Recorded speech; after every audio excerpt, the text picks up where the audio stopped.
तो गुरु लोग इस वीडियो में हम मून नाइट के हरामी पने की हदों को जानेंगे कि इसकी ब्रूटैलिटी कितनी ब्रूटल होती है। तो सबसे पहला ही पॉइंट अपना थोड़ा कंट्रोवर्शियल बनाते हैं। मून नाइट ने बैटमैन से पहले ही क्रिमिनल्स को ब्रांड करना चालू कर दिया था। बैटमैन वर्सेस सुपरमैन तो देखे ही हो ना, जहाँ पे बेन एफ्लेक वाले बैटमैन का इंट्रोडक्शन उसकी ब्रांडिंग से ही होता है। स्नाइडर भाव तो वहाँ पे पूरा मूड बनाए हुए थे। अगर वार्नर ब्रदर्स ना होता तो पिक्चर R-rated बना के पेल दिए होते। खैर मुद्दे की बात करते हैं। मार्वल कॉमिक्स ने ये काम मिड 2000s में ही कर दिया था, जहाँ पे चार्ली ह्यूस्टन वाले मून नाइट इशू 13 में ब्रूटल विजिलेंटी से दिखाया गया है। वहाँ पे क्रिमिनल्स पुलिस के पास जाते हैं कि कितना हरामी आदमी है ये, माथे पे मंटी का कौन बना देता है जस्टिस के लिए। और फिर उसके दूसरे ही पैनल में हमें नजर आता है कि मून नाइट ने इक्का दुक्का ये काम नहीं किया है। उसके सिंबल से डिटेक्टिव की पूरी फाइल भरी पड़ी थी कि कैसे वो अपने क्रिमिनल्स को ट्रीट करता है। अब गुरु अगला बिंदु आता है कि मून नाइट एक बार एक बच्चे तक को मारने के लिए कन्विंस हो गया था। और गुरु इसके बारे में हम ज्यादा इलैबोरेट नहीं करेंगे क्योंकि all thanks to YouTube guidelines.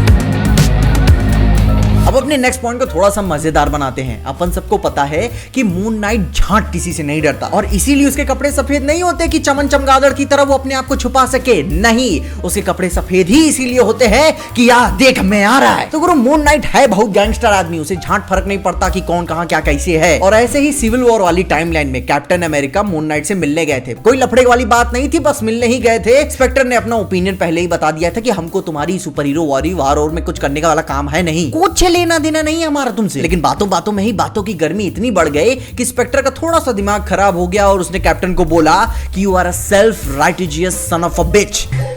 और इतना ही नहीं, कहा कि नयन मटक्का कराने के लिए तुम और टोनी कोई कमरा ले लो। मेरा दिमाग फट गया कि भाई कैप्टन अमेरिका से ऐसे कौन बात कर सकता है। लेकिन फिर भी कैप अपना जेंटलमैन आदमी बात को आगे नहीं बढ़ने देता है। अब अपन सब जान ही चुके हैं कि मून नाइट कितना बायडाइज हरामी आदमी है, लेकिन जिस हिसाब से वो काम करता है उससे उसको कितनी चोट पहुंचती है। तो कुछ लोग जेफ लेमीर्स की मार्क स्पेक्टर वाली कॉमिक सीरीज में मार्क अपना दिमाग ठिकाने पे लाना चाहता था, जिसके लिए उसे अपना दिमाग खाली करना पड़ेगा। और उसने इस बार फाइनल डिसीजन ले लिया इशू 9 में, जहां पे वो अपनी सारी पर्सनैलिटीज को एक साथ बुलाता है और एक एक करके सबको मार देता है और आखिरी वाले को अब्सॉर्ब कर लेता है। अब गुरु तुम सबको लग रहा होगा कि ये थोड़ी ना कोई बहुत बड़ी बात थी। मैं बताता हूं है, क्योंकि भाई मार्क के लिए वो सारी पर्सनैलिटीज उसकी बीमारी नहीं, उसकी फैमिली थी। अकेले पढ़ने पर वो सब काम आती थी, जैसे कि तुम्हारा हाथ आता है। और ठीक उसी हिसाब से अपने परिवार का एक किसी शख्स को भाई अपने से दूर कर देना, मार देना बहुत ज्यादा तकलीफ देता है। और इसीलिए वो सबको मारने के बाद अपने ही दिमाग में काफी देर अकेले बैठा रहता है और सोचता रहता है कि कितना खाली महसूस कर रहा हूँ, कितना अकेला महसूस कर रहा हूं। और गुरु इन्हीं सब बातों से हम ज्यादा सीरियस नहीं जाएंगे, अगले बिंदु की ओर बात करते हैं। क्योंकि भाई मून नाइट ने एक ऐसा कांड किया है जिसे उसके करने के बाद आज भी 16 साल बाद भी मार्वल विलन्स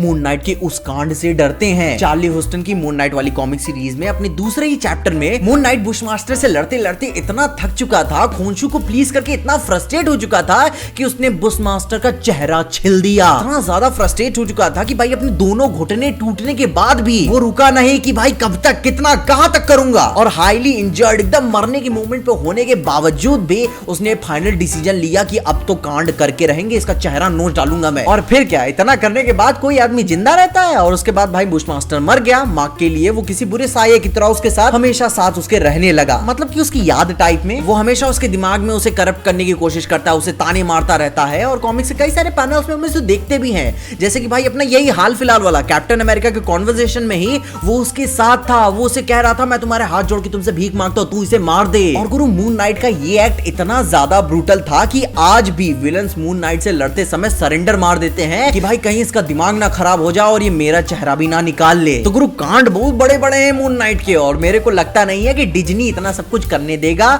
मे बी भाई साहब जो चाहे तो हो सकता है, लेकिन फिर भी नहीं लगता है मेरे को कि डिज्नी इतना दिखा पाएगा। तुम अपने ओपिनियंस मुझे कमेंट्स में जरूर बताना। और इसके अलावा मैं हाईली श्योर हूं कि तुम ये बात जरूर जानना चाहोगे कि आज से 40 साल पहले ही आज के सुपर हीरोज की पूरी गाथा एकदम ओरिजिनल तौर से लिख दी गई थी। उसके लिए आप मेरी ये वाली वीडियो जरूर चेकआउट करना और अपने ओपिनियंस बताना कि तुम्हें ओवरऑल एक्सपीरियंस कैसा लगा। मुझे बहुत पसंद आएगा। और देखते रहिए पीजे एक्सप्लेन।